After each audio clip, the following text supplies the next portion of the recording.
Maging ligtas, maging panatag, Pilipinas. Ligtas, maging panatag, Pilipinas. Ligtas, maging panatag, Pilipinas. Ligtas.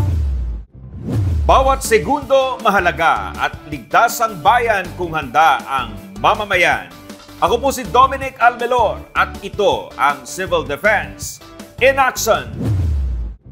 Ito na ang maaaksong mga balita sa Civil Defense in Action. Pagtitiyak ng alert and preparedness measures para sa May 12, 2025, ipinag-utos ni Office of Civil Defense Administrator Undersecretary Ariel F. Nepomuceno. National Disaster Risk Reduction and Management Operations Center, naka-blue alert mula May 9 hanggang 14 para sa Hatol ng Bayan 2025. Second quarter nationwide simultaneous earthquake drill o NSED sa Dipolog City, Zamboanga del Norte, kasado na. OCD, NCR at NLEX nagpulong para sa flood mitigation measures na maaaring ipatupad bago pa ang tag-ulan. Pilipinas at Slovenia pinag-usapan ang mga pamamaraan kung paano maibsan ang epekto ng climate change. At aktor at Navy reservist na si Dingdong Dantes muling bibida sa mga disaster preparedness educational videos. Magandang araw Luzon, Visayas, Mindanao, Bayan. Una po sa ating maaksong mga balita. Ipinag-utos na ni Office of Civil Defense Administrator Undersecretary Ariel F. Nepomuceno sa lahat ng regional offices na palakasin ang kanilang tinatawag na alert and preparedness measures para sa May 12, 2025 midterm elections. Ayon kay Yusek Nepomuceno, nais nilang matiyak ang ligtas, maayos at secure na hatol ng bayan 2025, lalo na ang pagboto ng bawat Pilipino. Dagdag pa ni Yusek Nepomuceno, malaki ang papel ng OCD para matiyak ang kaligtasan ng bawat botante, lalo na kung may sakuna sa lugar. Inatasan din ang lahat ng OCD regional offices at Regional Disaster Risk Reduction and Management Operation Centers na palakasin ang monitoring, consolidating reports at agad na magbigay ng ulat sa anumang tinatawag na election-related incidents. Sa pinakahuling ulat ng Philippine National Police, mayroon ng 362 election hotspots na mas mababa sa 941 noong 2019 at 844 noong 2022. Extended po ang Blue Alert status ng National Disaster Risk Reduction and Management Operations Center o NDRRMOC ngayong midterm elections 2025. Sa bisa ng Memorandum Number 461A, inatasan ni Yusek Nepomuceno si OCD Deputy Administrator for Operations, Assistant Secretary Cesar Idio, na itaas ang Blue Alert status ng NDRRMOC mula alas 8 ng umaga ng May 9 ngayong araw ng Biyernes hanggang alas 8 ng umaga ng May 14, Miyerkules. Ito ay para agad makaresponde sa anumang emergency at mas mabilisan ang koordinasyon sa mga ahensya at tanggapan. Inatasan din ang lahat ng regional offices sa bansa na maging alerto at paigtingin ang pagbabantay ngayong panahon ng halalan. Nakatoka ang OCD regional offices at Regional Disaster Risk Reduction and Management Operation Centers sa mahigpit na monitoring, pag-consolidate ng report, pag-uulat ng election-related incidents. Mahigpit din silang makikipag-ugnayan sa law enforcement agencies upang makatugon agad sa anumang mga insidente. Inaasahang 68 milyong botante ang lalahok sa halalan. At dahil mapupuno ang mga voting precinct ng mga tao, nananawagan ng OCD sa publiko na maging mapagbatyag sa anumang kahina-hinalang kilos at makipagtulungan sa mga otoridad upang matiyak ang ligtas at matiwasay na halalan. At bilang suporta, may nakadeploy ring miyembro ng Armed Forces of the Philippines, Bureau of Fire Protection, Philippine Coast Guard at Philippine National Police, sa NDRRM Operations Center.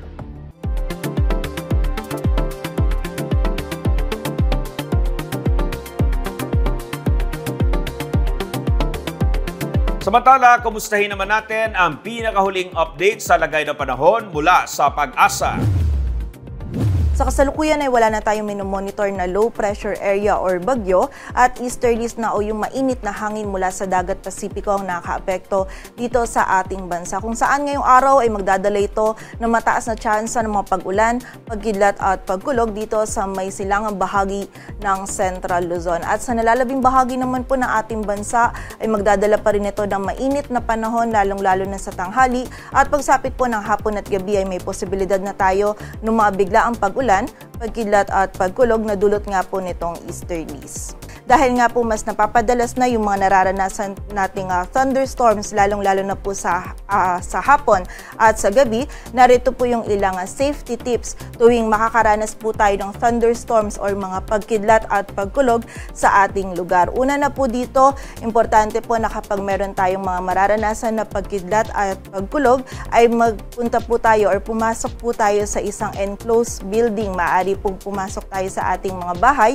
or sa isang establishment or building na malapit po sa atin. At kung wala naman pong ganito, maaari din po tayong pumasok sa ating mga sasakyan upang manatili po tayong ligtas during a thunderstorms. And also, iwasan din po natin yung mga objects or yung mga bagay na nagko-conduct ng electricity. For example po, iwasan po natin na sumilong sa matataas po na bagay gaya po ng puno, and also iwasan din po natin yung tubig. So for example po, kapag tayo ay lumalangoy or nagsiswimming at nagkaroon po ng mga pagkidlat at pagkulog, ay umahon po tayo and pumasok po tayo muli sa isang enclosed building, maaring sa ating bahay or sa pinakamalapit po na establishment. And kapag nasa loob naman po tayo ng isang area or na ating bahay, iwasan naman po natin yung paggamit ng ating mga appliances na nakadaloy po or dumadaloy yung kuryente. Samantala, kapag naiwan naman po tayo sa isang open field, halimbawa po ay tayo ay naiwan po sa gitna ng isang farm or ng isang area na wala po tayong masisilungan, ang gawin po natin ay i-cover po natin yung ating tenga, idikit po natin yung ating siko sa ating tuhod, and then mag-squat down po tayo kung saan nakadikit din po yung ating dalawang sakong, and also nakatingkayad din po tayo upang maibsan natin yung daloy ng kuryente sa ating katawan. Ngayon ay dumako naman tayo sa forecast o magiging lagay ng ating klima sa susunod na 6 na buwan. Para sa lagay ng temperatura, inaasahan ang mas mainit kaysa karaniwang panahon sa malaking bahagi ng bansa mula ngayong Mayo, Hunyo, Hulyo hanggang sa pagdating ng Agosto. So, posibleng maranasan ng slightly above to way above average temperature sa maraming lugar sa bansa. Pagsapit naman ng Setyembre hanggang Oktubre, posible nang makaranas ng localized near average to slightly below average temperatures sa ilang bahagi ng northern at western Luzon at sa may Mindanao. Habang ang natitirang bahagi ng bansa ay inaasahan pa rin nating makakaranas ng near to slightly above average temperature. Sa magiging lagay naman ng ulan, para sa buwan ng Mayo, inaasahan pa rin natin ang above normal rainfall sa malaking bahagi ng bansa. Samantalang near normal rainfall naman ang posibleng maranasan dito sa may hilagang Luzon at sa may bandang Mindanao. Pagdating naman ng Hunyo hanggang Hulyo, inaasahan na natin ang near normal rainfall sa malaking bahagi ng bansa, maliban na lamang dito sa ilang bahagi ng northern Luzon kung saan posibleng makaranas pa din ng below normal rainfall o mas mababang dami ng ulan kaysa sa karaniwan. Pagsapit naman ng Agosto, inaasahan pa rin natin ang near normal rainfall sa karamihan ng mga lugar, pero may ilang bahagi dito sa may western Luzon na posibleng makaranas ng below normal rainfall. Pagsapit ng Setyembre, still near normal rainfall ang ating inaasahan halos sa buong bansa, maliban na lamang dito sa may bandang Camarines Sur kung saan posibleng makaranas ng below normal rainfall. At para naman sa Oktubre, inaasahan natin ang near to above normal rainfall conditions sa buong bansa. Para naman sa bilang ng bagyo, 10 hanggang 19 na bilang ng bagyo ang inaasahan na mabubuo o papasok sa Philippine Area of Responsibility ngayong buwan ng Mayo hanggang Oktubre 2025. Puspusan na po ang Office of Civil Defense para sa isasagawang second quarter nationwide simultaneous earthquake drill o NCED na gaganapin sa Dipolog City sa lalawigan ng Zamboanga del Norte. Tumungo mismo sa lugar si OCD Disaster Preparedness Service Director Cesar Agnier Jr. para pangunahan ang coordination and planning meeting. Naroon din si OCD Zamboanga Peninsula OIC Regional Director Attorney Ruel Halanes, kasama ang ilang mga kinatawan mula sa local and national government, emergency responders at support units. Layo ng pagpupulong na masiguro ang isang matagumpay na NCED. Napili ng PHIVOLCS ang Dipolog City bilang National Ceremonial Site ng second quarter NCED ngayong June 19. Dito isasagawa ang ceremonial pressing of the button na hudyat ng malawakan at sabayang nationwide simultaneous earthquake drill. Ayon sa mga opisyal ng OCD, ang NCED ngayong second quarter ay higit pa sa isang large-scale na drill at simulation exercises, kundi isang panawagan para sa isang proactive na paghahanda para mahikayat lahat ng sektor ng lipunan na magkaroon ng ambag para makamit ang isang ligtas at matatag na Pilipinas. Nagpulong na po ang Cordillera Regional Disaster Risk Reduction and Management Council para sa isang pre-disaster risk assessment para sa 2025 national and local elections. Naka-red alert na ang Cordillera Regional Response Clusters at Provincial Disaster Risk Reduction and Management Offices. Kasama ang Baguio City Disaster Risk Reduction and Management Office, nakaantabay sila sa May 12 midterm elections para sa maximum responsive monitoring, pagbibigay ng babala, maayos na koordinasyon at interoperability, anuman ang kaharaping insidente. 9 na bayan sa Abra ang inilagay sa election areas of concern, 6 sa yellow category tulad ng Lagayan, Pidigan, Tayum, Tineg, Dolores at Lagangilang. 3 sa ilalim ng orange category kabilang ang Bangged, Bukay at Pilar. Nasa green category ang natitira pang bayan at lungsod sa CAR. Ayon sa PNP Regional Office Cordillera, full force ang kapulisan upang masiguro ang maayos, ligtas at matiwasay na halalan sa rehiyon.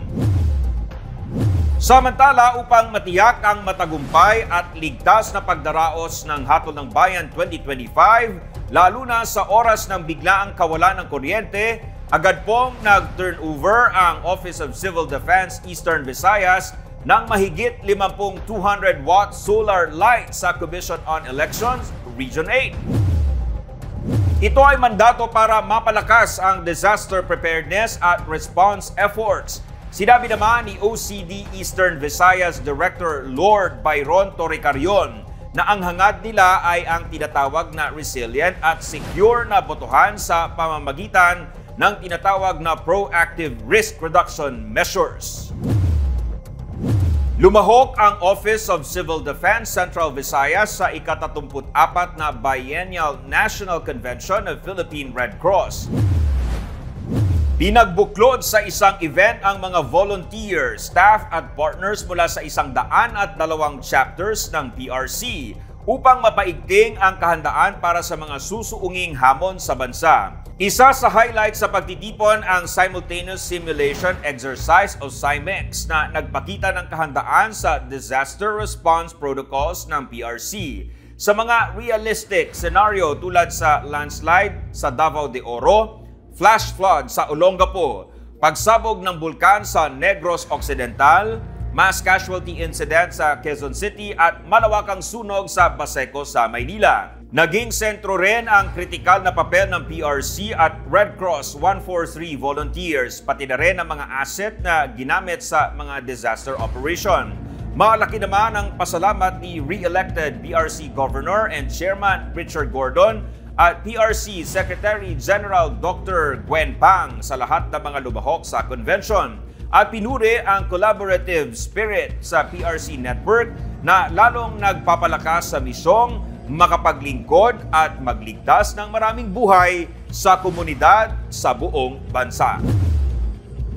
Sumailalim sa Rapid Damage Assessment and Needs Analysis Training o ARDANA ang nasa 25 kalahok mula sa Municipal Disaster Risk Reduction and Management Council ng Baguias at iba't ibang barangay DRRM committees. Pinangunahan ng mga instructor mula sa Office of Civil Defense, Cordillera Administrative Region ang 4 na araw na training. Kabilang ang lokal na pamahalaan ng Mangkayan at Baguio City Disaster Risk Reduction and Management Office. Ang ARDANA ay isang sistematikong proseso na ginagamit kasunod ng isang sakuna o kalamidad upang malaman ang lawak ng pinsala, matukoy ang pangangailangan ng mga apektadong komunidad, at makatulong para sa epektibong pagtugon at pagbangon ng mga naapektuhan. Sa pamamagitan ng pagsasanay, napapalakas ang kapasidad ng local DRRM personnel at pagsasagawa ng eksakto at epektibong assessment sa anumang emergency. Naniniwala ang mga organizer na sa pagtuturo ng ARDANA skills sa mga local responder, masisiguro ang epesyenteng disaster response, gayon din sa pagbuo ng mga pangmatagalang solusyon. Nasa 30 miyembro ng Local Disaster Risk Reduction and Management Councils and Offices sa lalawigan ng Benguet ang nagtapos sa pagsasanay ng Emergency Operations Center o EOC training na ibinigay ng Office of Civil Defense, Cordillera Administrative Region. Layunin ng pagsasanay na mapabuti pa ang kapabilidad para sa epektibong operasyon at pamamahala ng EOC. Malaki ang papel ng EOC sa Disaster Response Framework na nagsisilbing central hub para sa koordinasyon at komunikasyon sa panahon ng emergency. Ang EOC rin ang nag-uugnay sa Responsible Clusters o Resource Provider at sa Incident Management Team o Resource Employer. Sumailalim ang mga lumahok sa serye ng interactive workshops, simulations at talakayan upang maintindihan ang EOC operations. Nagmula ang mga batikang instructor mula sa iba't ibang lokal na pamahalaan tulad ng Itogon, La Trinidad, Bacun, Mangkayan, gayon din sa lalawigan ng Benguet, Benguet PDRRMO at OCD CAR. Dinalakay sa isang coordination meeting ng Office of Civil Defense, SOC Sargen at Polobolok, Municipal Disaster Risk Reduction and Management, kasama ang mga kinatawan ng National Housing Authority at Department of Human Settlements and Urban Development, SOC Sargen. Ang panukalang 150 permanent housing assistance sa mga pamilyang naapektuhan ng magnitude 6.8 earthquake sa rehiyon noong November 2023. Bahagi ito ng pagsisikap ng pamahalaan at mga ahensya ng gobyerno na pabilisin ang pagbangon at masiguro ang pangmatagalang solusyon para sa ligtas na mga komunidad sa SOC Sargen. Narito pa ang maaksong mga balitang inyong aabangan. Office of Civil Defense at NLEX Corporation nagbulong kaugnay sa pagtutulungan sa flood mitigation efforts. OCD at Slovenia pinag-usapan ang mga pamamaraan para mapalakas ang paglaban sa epekto ng climate change. At Dingdong Dantes, muling bibida sa mga disaster preparedness educational videos. Lahat ng yan at marami pang iba sa pagbabalik ng Civil Defense in Action. Maging ligtas, maging panatag, Pilipinas. Ligtas, maging panatag, Pilipinas. Ligtas, maging panatag, Pilipinas. Ligtas. Magandang araw, si Dingdong Dantes po ito. Tuwing tag-ulan, kalaban ng mga commuters ang baha. Hassle kasi, papasok ka pa lang sa opisina, basang-basa ka na. At kung pauwi naman, hirap na nga pumara ng sasakyan minsan, stranded pa. Ano itong buhay to? Kaya naman, simple reminders lang mga kababayang commuters. Una, makibalita sa Pag-asa kung babahain ang lugar na dadaanan mo. Pwedeng sa TV, radyo o social media. Pangalawa, magbaon ng payong at kapote. Make sure din na fully charged ang phone mo para makapag-update ka kay crush kung nasaan ka na. And lastly, kung hindi naman mahalagang lakad o malapit sa bahaing lugar ang pupuntahan, stay at home na lang muna. Cuddle weather din naman kasi. Ha? Kaya ingat-ingat sa baha mga kababayan dahil #panatag ang may alam. Kapag lumindol lang malakas, normal lang bang matakot? Aba, oo naman. Pero ang mahalaga, alam mo ang gagawin. Tulad ng duck, cover, hold. Duck, umupo agad para maiwasang matumba dahil sa lindol. Cover, protektahan ang sarili sa mga pwedeng ma-fall sa iyo. Hold, huwag mo nang tatakbo palabas. Hintayin tumigil ang lindol at pakiramdaman ng paligid bago lumabas ng bahay o gusali. Lagi ang tandaan para mabawasan ang pangamba sa oras ng sakuna. Duck, cover, hold. #panatag ang may alam. Mga kababayan, si Ding Dong po ito. Alam niyo bang mataas ang tsansang magkasunog pagkatapos ng malakas na lindol? Kaya naman pagligtas ng bumalik sa loob ng bahay o building, i-check agad ang mga kawad ng kuryente. Kung may nakitang sira, patayin ka agad ang main switch. At ang pinaka-importante, i-report ito sa otoridad. Huwag mo nang i-DIY yan, ha? Naku, baka mas malaking problema pa ang sumabog. Tandaan, i-check ang sira, patayin ang main switch, i-report sa otoridad. #panatag ang may alam. Maging panatag Pilipinas, maging ligtas, maging panatag Pilipinas, ligtas, maging panatag Pilipinas, ligtas, maging panatag Pilipinas, ligtas. Nagbabalik ang Civil Defense in Action. Matagumpay na nairaos na Municipal Disaster Risk Reduction and Management Council ng Lapuyan ang 3 araw na Basic Incident Command System Training para mapalakas po ang local disaster preparedness at ng emergency coordination.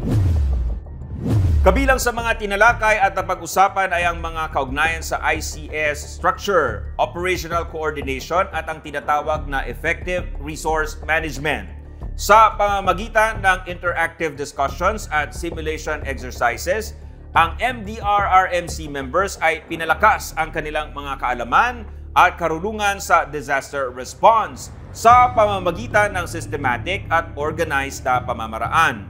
Ang nasabing inisyatiba ay pagpapatunay na ang mga ginagawa ng LGU ng Lapuyan ay para matiyak ang local disaster preparedness at may maayos na response operations na nakalinya sa kagustuhan ni Pangulong Ferdinand R. Marcos Jr.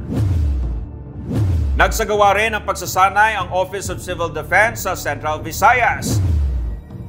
May kaugnayan ito sa tinatawag na Capacity Building and Training Section na isinagawa ng Emergency Operations Center sa ilang piling miyembro ng Baay City Disaster Risk Reduction and Management Council.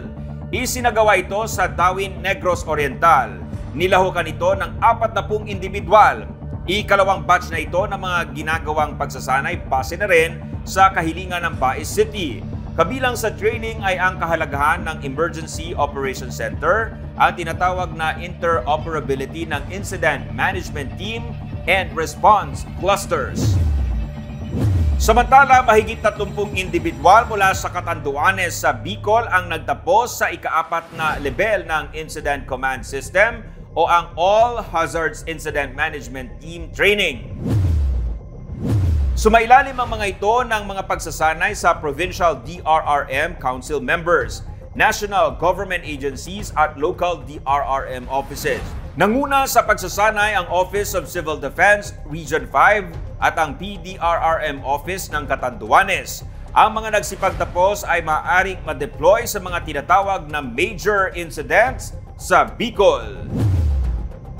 Nagpulong sina Office of Civil Defense National Capital Region Director George Kieser at mga opisyal ng North Luzon Expressway Corporation kung saan napag-usapan ang mga tinatawag na flood mitigation at waterway cleanup. Kabilang sa dumalo para sa NLEX Corporation sina Paul Narciso, Asset Management Division AVP, Francisco Dagohoy, Government Relations Senior Manager, at si Paulo Gutierrez, Asset Management Division Traffic Engineering Senior Specialist.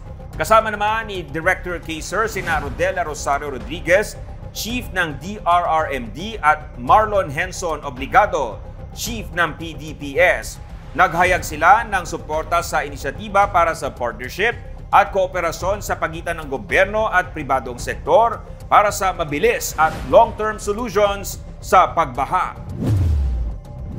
Nakipagpulong si Slovenian Ambassador Smilhana Kinez kay Office of Civil Defense Administrator Undersecretary Ariel F. de Pobosedo para talakayin kung paano mapapalakas ang kolaborasyon at pagtutulungan ng Pilipinas at Slovenia sa pagtugon sa epekto ng climate change, paghahanda sa mga kalamidad at energy sustainability. Sa pulong, pinuri ni Ambassador Kinez ang Pilipinas kung paano tinutugunan ang mga bagyo at pagbaha sa bansa. Naikwento rin ng Ambassador ang malaking dagok sa ekonomiya ng mga pagbaha sa kanilang bansa. So it is a never-ending story in Slovenia. We are investing more money into the losses and damages in our own country than into mitigation and adaptation. So we are really not doing well because people are aware of the natural disasters like this only when they are hit by them. And then when they are not hit by them, they just forget that money needs to be invested in better preparedness in all the systems, from defense to businesses and so on, and not to build, for God's sake, on the riverbeds and so on, but they still do, so and then there are these big damages. I hope our floods, as I said, they took such a big chunk of our GDP that they were a wake-up call. At least I hope so. For typhoons and floods, Ambassador, the country is fairly well practiced on that. We're used to handling even successive series of typhoons. For typhoons, of course, the typhoons now are stronger, and the floods are also more destructive. And the expanse of the rain band is wider. In other words, more unpredictable now than before. Before we could track and forecast the typhoon path almost exactly with the same cone. But now, even if the typhoon is forecasted to traversing one area, but the ring band is much bigger. So our preparations has now expanded. Unlike before, we had to only prepare a certain area that's where the pathway of the typhoons would be, but now the ring band is really huge. We have 3 big islands, Luzon, Visayas, Mindanao. Before, it will be only part of Luzon, 1/4 of Luzon or 1/5 of Luzon. Last year, that was the first time we had experienced 6 typhoons in 45 days. Before, one typhoon will get out of the country, and then we have around 2 to 3 weeks, minimum of 2 weeks, before another one would come in. Usually 3 or 4 weeks, about a month. But that's 45 days only, 6 typhoons. While one was getting out, another one was coming in. So, supposed to be, there are stages in preparations and response. So they overlapped. So while we were responding, we were also preparing, because the typhoon, as I said, while it traverses one route, it would affect much wider area. So that was the challenge. In terms of preparations, we're almost good at it. But ibinahagi rin ni Ambassador Kinez ang kanyang agam-agam tungkol sa kahandaan ng kanilang bansa pagdating sa lindol. That's the problem. Because we have quite severe earthquakes on the western part of Slovenia, on the border with Italy, and then in Ljubljana was hit 120 years ago, so it was completely destroyed. So we rely on some earthquakes. So it is not still really safe, and there is a lot of debate whether our buildings are safe, to which. Because when we are reconstructing old buildings, people pay attention only to energy efficiency, but not to the earthquake protection. So, because this is very expensive, if you rebuild or just renovate old buildings to be more resistant is costly. What we are catching up with is the possibility of huge earthquakes. That's where we have to level up our preparations. We are already somehow able to awaken the country that we need engineering solutions, that our buildings must be evaluated and retrofitted, but it takes a lot of funds, even for private owners. That's where we are right now. Bukod kay OCD Administrator Yusek Nepomuceno, dumalo rin sina Assistant Secretary Carlos Bazan, maging sina Directors Cesar Aguirre Jr. at Harry Barbers. Nagkasundo sina Yusek Nepomuceno at Ambassador Quines na magpatuloy sa pagtutulungan at pagbabahagi ng mga kaalaman at best practices at mga posibleng kolaborasyon para malabanan ang epekto ng climate change at makapaghanda ang dalawang bansa sa lahat ng mga kalamidad. Samantala, tuloy-tuloy po ang kontribusyon ng actor, TV host at Navy reservist na si Dingdong Dantes para ibulat ang sambayanang Pilipino na makamit ang isang ligtas at panatag na Pilipinas. Nakipagpulong si Dingdong Dantes sa mga opisyal ng Office of Civil Defense, Ayala Foundation at World Bank para sa launching ng Nationwide Disaster Preparedness Awareness Campaign na layong palakasin ang katatagan ng bawat komunidad sa pagharap sa mga kalamidad. Si Dingdong Dantes ang magsisilbing campaign ambassador at bukas sa mga ipalalabas na educational videos tungkol sa disaster preparedness. Target na maipakita ang video sa lahat na Ayala Mall Cinemas at Ayala-owned properties. Pag-aaralan din ng OCD ang posibleng partnership sa Manila International Airport Authority para maipalabas sa mga paliparan ang mga video na layong pumukaw sa kamalayan ng bawat Pilipino pagdating sa kahandaan sa mga kalamidad. At lagi pong tandaan, bawat segundo mahalaga at ligtas ang bayan kung handa ang mamamayan. Kaya't mainam po na laging handa anuman ang ganap dahil sa bagong Pilipinas, walang maiiwan. Ako po si Dominic Almelor at ito ang Civil Defense in Action. Maging ligtas, maging